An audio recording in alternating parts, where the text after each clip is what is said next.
तो आज का टॉपिक कवर करेंगे विस्पन। विस्पन होता क्या है? विस्पन क्या होता है? आपने देखा होगा बांसुरी बजाते हैं, ठीक है, आपने देखा है बांसुरी बजाते हैं। तो बांसुरी में से क्या होता है, तरंगे उत्पन्न होती हैं। तरंगे उत्पन्न होने से हमको साउंड सुनाई देता है, लेकिन कैसा साउंड रहता है?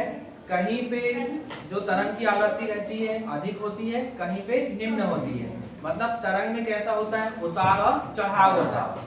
तो विस्पन की परिभाषा ये कहती है कि जब दो तरंगे जिनकी आवृत्तियों में थोड़ा अंतर हो, जब दो तरंगे जिनकी आवृत्तियों में कैसा हो, थोड़ा अंतर हो, तो किसी बिंदु पर जब ये मिलती हैं तो उत्पन्न परिणामी तरंग को विस्पंद कहते हैं। जिस बिंदु पर ये तरंगे मिलेंगी, जिनकी आवृत्ति में कैसा हो, थोड़ा अंतर हो, और जहां पर ये मिलेंगी उसको क्या बोलेंगे, विस्पंद बोलेंगे।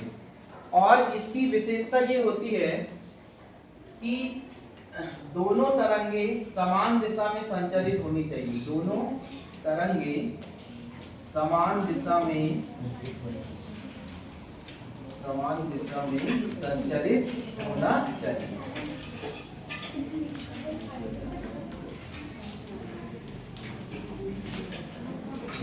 समान दिशा में संचालित होना चाहिए।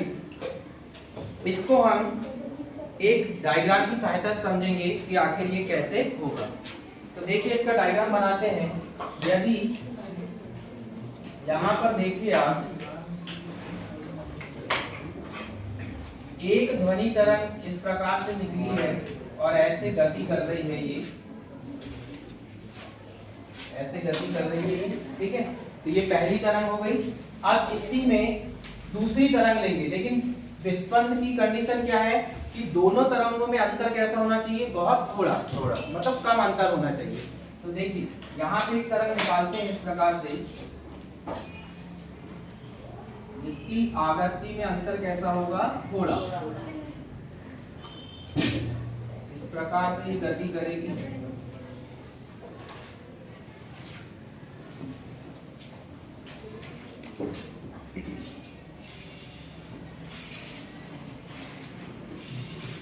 इस प्रकार से गति करेंगी तो दोनों कैसी हैं, समान दिशा में क्या हो रही हैं, संचालित हो रही हैं। अब इसका हमको परिणामी कैसा मिलेगा, तो दोनों तरंगों का हम परिणामी देखें तो यहाँ पे देखिए, जब इनका परिणामी निकालेंगे, परिणामी दोनों तरंगों का परिणामी, तो देखिएगा इस प्रकार से ये परिणामी मिलेगा हमको।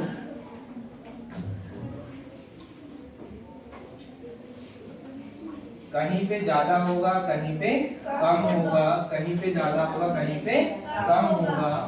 तो इस प्रकार इसका क्या मिलेगा, परिणामी। तो हम डायग्राम की सहायता से देख रहे हैं कि जब दोनों तरंगे समान दिशा में संचालित हो रही हैं और विस्पंद की क्या है, कंडीशन है, तो तरंगों में कैसा होता है, उतार चढ़ाव दिखाई देता है। कहीं पे उच्चिष्ट होगी, कहीं पे निम्निष्ट तरंग होगी। तो हम ये कह सकते हैं कि समान भाषा में यदि विस्पन की परिभाषा बोले तो ध्वनि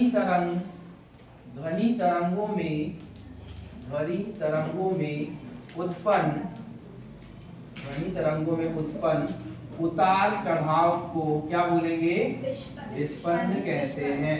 उतार चढ़ाव को विस्पंद कहते हैं।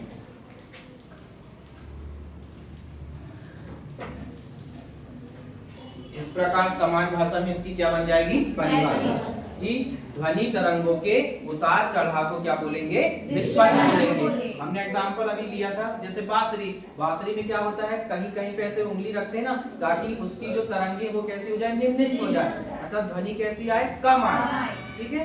अब आपने देखा होगा फिजिक्स लैब में एक ऐसा साउंड बॉक्स होता है, फिजिक्स लैब में एक साउंड बॉक्स होता है इस प्रकार से, यहाँ से इसकी क्या मिलती है, आवृत्ति, और ये इसका क्या है, बॉक्स है। इसमें दो ट्यूनिंग फॉर्म लगे होते हैं इस प्रकार से, दो ट्यूनिंग फॉर्म होते हैं जिनकी आवृत्ति कैसी होती है, बराबर। इनकी आवृत्ति कैसी होगी, बराबर। तो हम क्या करते हैं, जब इन दोनों को आपस में पास लाते हैं तो इनसे कंपन के कारण क्या उत्पन्न होती है, ध्वनि तरंग उत्पन्न होती है। और हम ये देखते हैं कि इनकी जो आवृत्ति में जो अंतर है वो कैसा रहता है, बहुत कम रहता है। जब दोनों पास पास आते हैं तो कमरे में इनकी आवाज कैसी होती, गूंजती है। कमरे में कैसी होगी, गूंजती है।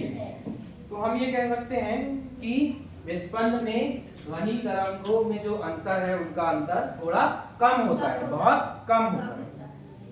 ठीक है, तो ये था विस्पंद की परिभाषा, उसका डायग्राम।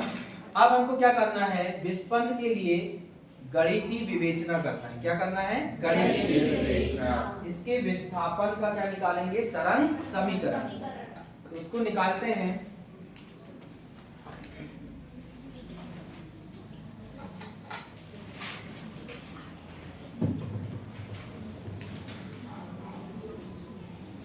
विस्पंद की गणितीय विवेचना, विस्पंद की गणितीय विवेचना।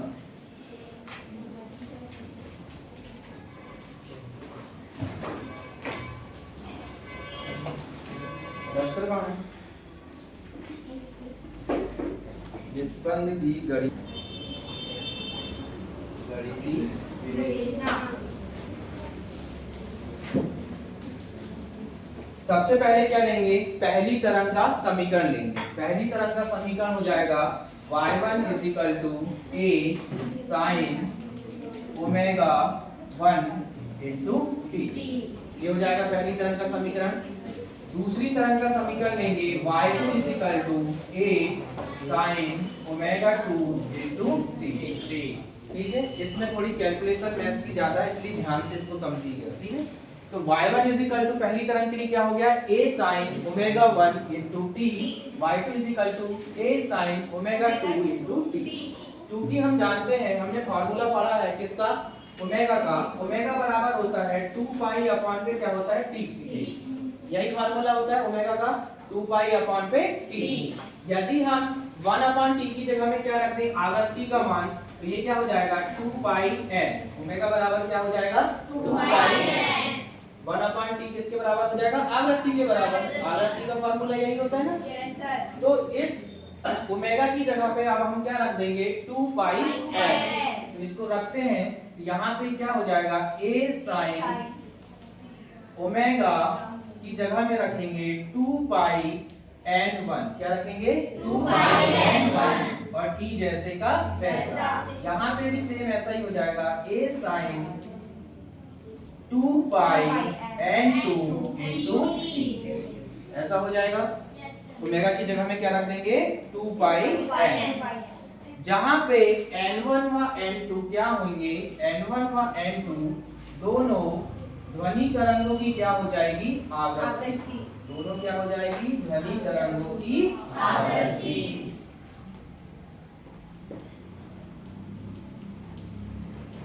ठीक है, अब क्या करेंगे, अध्यारोपण के सिद्धांत के अनुसार क्या लगाएंगे इसमें, अब अध्यारोपण का सिद्धांत। तो यहाँ पे हम लिख देते हैं अध्यारोपण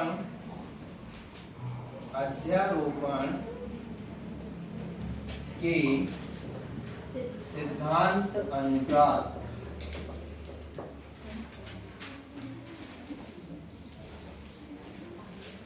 अध्यारोपण के सिद्धांत अनुसार। तो अध्यारोपण का सिद्धांत क्या कहता है, परिणामी विस्थापन क्या हो जाते हैं, जुड़ जाते हैं। तो यहाँ पे क्या हो जाएगा, y बराबर कैपिटल Y बराबर y1 प्लस क्या हो जाएगा, y2। दोनों को कैसा करेंगे, जोड़ देंगे। तब यहाँ पे y बराबर y1 का मान क्या है, a sin 2 pi n1 t plus a sin 2 pi n2 t। दोनों को जोड़ दिए। यहाँ से कॉमन निकालेंगे तो कैपिटल A क्या निकल जाएगा, कॉमन। तो y बराबर a।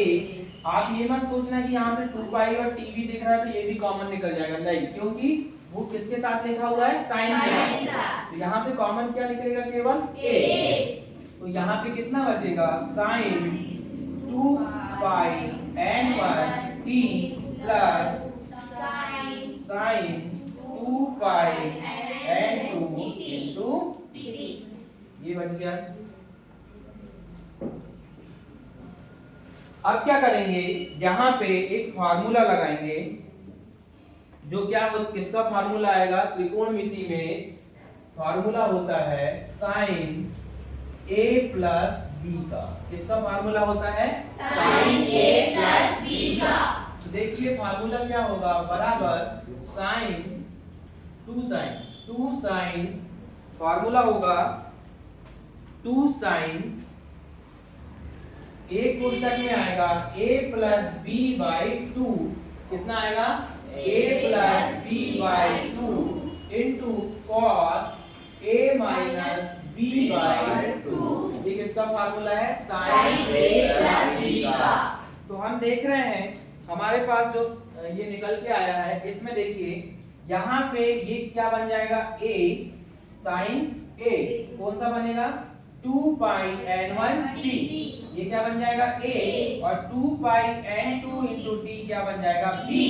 तब ये फार्मूला किसमें बन गया साइन a प्लस b में। तो अब हम इसको ऐसा लिख सकते हैं y बराबर a कोष्टक में साइन, फार्मूला लगाएंगे तो क्या आएगा 2 साइन, क्या आ जाएगा 2 साइन, क्योंकि अब हम क्या कर रहे हैं फार्मूला अप्लाई कर रहे हैं। यहाँ पे क्या जाएगा 2 sine a plus B by two. तो हमने देखा है a बराबर क्या है आपका 2 पाई n1 t, यही है, और b बराबर क्या है आपका 2 पाई n2 t, यही है। तो इन दोनों को क्या कर देंगे, जोड़ देंगे, a प्लस बी बाई क्या करेंगे 2। तो यहाँ पे हो जाएगा 2 साइन a प्लस बी, मतलब कि 2 पाई n1 t प्लस 2 पाई n2 t बटे में क्या जाएगा 2। फिर आगे क्या कहता है इनटू में जाएगा cos, तो into cos a minus b upon पे क्या जाएगा 2, तो फिर से 2 पाई n1 t माइनस 2 पाई n2 t, अब बटे में क्या जाएगा 2, ऐसे ही हो जाएगा ये। अब क्या करेंगे 2 पाई t जो है दोनों में क्या है कॉमन है, 2 पाई t यहाँ पे भी कॉमन दिखाई दे रहा है और यहाँ पे भी कॉमन दिखाई दे रहा है, उसको क्या कर लेंगे बाहर कर लेंगे, कॉमन ले लेंगे। तो y बराबर a 2 साइन, यहाँ से कितना कॉमन निकल के जाएगा 2 पाई t, t भी क्या निकल जाएगा कॉमन, तो अंदर बचेगा n1 प्लस n2 अपॉन पे 2। ये बात सबको समझ में आई? क्या करना है, जैसे का वैसा लिखा है a 2 साइन जैसे का वैसा, इन दोनों में क्या कॉमन दिखाई दे रहा है 2 पाई t, तो कॉमन निकाल लेंगे, अंदर कितना बचेगा n1 प्लस n2 अपॉन पे 2। आगे सॉल्व करेंगे इनटू cos, यहाँ पे भी निकल जाएगा कॉमन 2 पाई t, अंदर कितना बचेगा n1 माइनस n2 अपॉन पे 2, ये निकल के आ जाएगा। अब हम यहाँ पे क्या करेंगे आयाम बनाएंगे, क्या बनाएंगे आयाम। तो आयाम बनाने के लिए देखिए यहाँ पे जो लिखा हुआ है ये 2 और a, ये क्या है आयाम है 2a, और ये पूरा cos वाला क्या बन जाएगा आयाम बन जाएगा, जिसको बोलते हैं परिणामी आयाम कैपिटल R। क्या बोलेंगे इसको परिणामी आयाम कैपिटल R। तो हम इसको ऐसा लिख सकते हैं कि y बराबर परिणामी आयाम बना रहे हैं, किसकी जगह पे ले रहे हैं 2a cos 2 पाई t n1 minus n2 upon पे 2। इस पूरे की जगह में हम क्या लेंगे कैपिटल R लेंगे, कैपिटल R, और ये साइन वाला जो भी बचा है वो जैसे का वैसा आ जाएगा। तो इसको लिखेंगे R साइन 2 पाई, R साइन 2 पाई, ये जो बचा हुआ है n1 प्लस n2 अपॉन पे 2, जैसे का वैसा आ जाएगा n1 प्लस n2 अपॉन पे 2, और साथ में क्या बचा है t, ये कैसा आ गया जैसे का वैसा। इस बात को एक बार और फिर से ध्यान से समझना कि हमारे पास आयाम बनाना है परिणामी आयाम। तो हमने क्या किया ध्यान देना, ये वाला जो 2 है और ये a और ये पूरा cos वाला ये किसके बराबर हो जाएगा कैपिटल R के बराबर, क्योंकि ये क्या बन जाएगा परिणामी आयाम। अब जो बचा हुआ है हमारे पास क्या बचा है sin 2 पाई, तो यहाँ पे आ गया sin 2 पाई n1 प्लस n2 अपान पे 2 और ये वाला t जैसे का वैसा। अब हम क्या कर सकते हैं कि n r ले सकते हैं किसके बराबर में n1 प्लस n2 अपान पे 2 के 2 की जगह पे क्या लिख सकते हैं nr, और हमारा r बराबर क्या बन गया उसको भी लिख देते हैं कि r बराबर क्या बना है 2a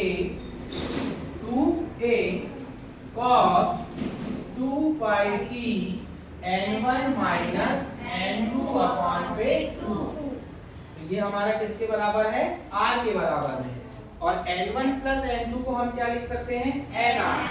ठीक है, तो यहाँ पे मान रख देंगे तो y बराबर क्या हो जाएगा r sin 2 पाई n r इंटू में t।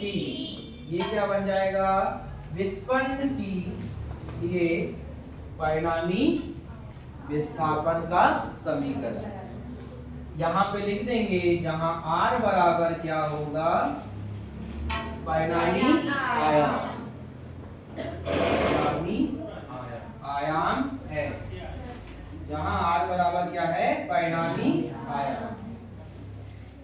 ठीक है, अब बताओ यहाँ पे कोई दिक्कत है क्या? जहां समझ में नहीं आया बताओ, कहीं पे ऐसा जो सूत्र रखते नहीं बन रहा हो। ठीक है।